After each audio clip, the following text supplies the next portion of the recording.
content state conversion can be done to ensure significant resource savings on planes and tanks. In principle, aircraft conversion is a procedure where instead of having military factories produce full aircraft, you assign one group of factories to build the airframe and another group of factories to mount the modules onto the airframe. The benefit is the group of factories mounting the modules do not cost aluminum, hence saving the faction resources and reducing own CIF requirements for trade. Note that this procedure does not save IC, as even with all the conversion tags, the conversion cost plus base cost is always slightly higher than the full cost. The same principle applies towards tanks. Your base aircraft should always have the correct engine and otherwise have as little and as cheap modules as possible. For your tank, you want everything to be like in the final product, with the cannon being a heavy MG, until you can replace it with your final cannon.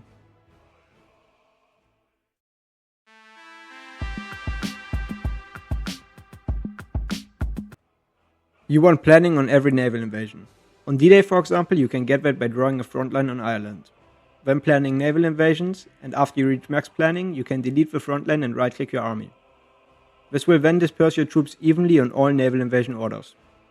Usually you want 2 divisions per naval invaded tile. To retain planning afterwards, you need parts of a marine doctrine. You should preemptively agree on where to invade with your team, and once you have done that, each invasion with 2 marines per tile is called a wave. Every wave should be force attacked and timed correctly to give the enemy as little time as possible to regroup in between waves. If they run out of HP before you run out of waves, you will land.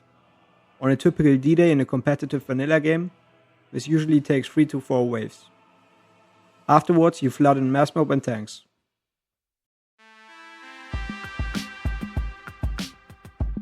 All of your divisions should be trained to at least level 3.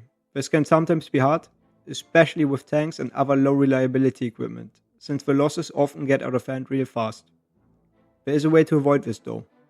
First step is to train and deploy a pure infantry unit and make sure the manpower is larger or equal than the final desired division.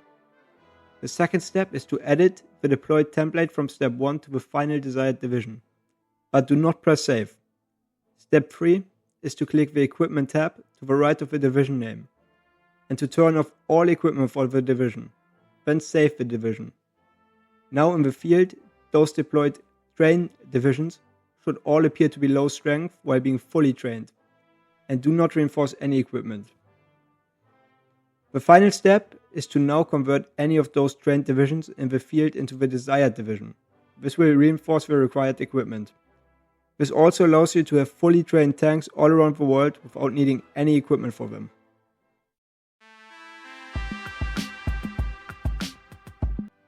Planning is extremely powerful and GBP is probably the strongest doctrine in the game. There's a problem though. Your planning can be denied by enemy spies. The way to avoid this is by transferring spy hubs, states in which spies can be deployed to lower the region's planning, to any allied nation.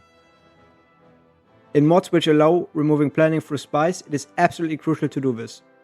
The amount of stats you will have more than your enemies by simply doing this will in almost all cases basically grant you an automatic win.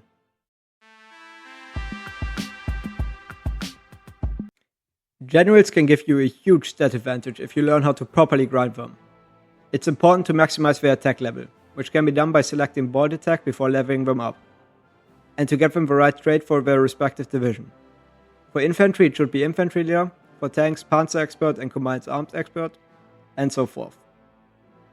It's also important to grind the respective terrain traits you'll need. In Europe this will typically be urban and ranger.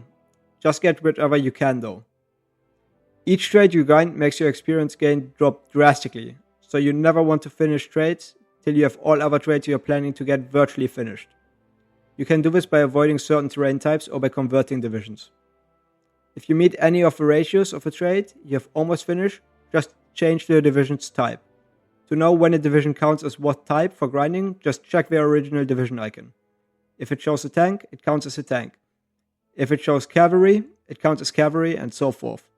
The best place to grind is usually Spain, but it also works in other places. If possible, you should also do it against the AI. You typically want to restart the combat of a battle after a week, because then grind slows down.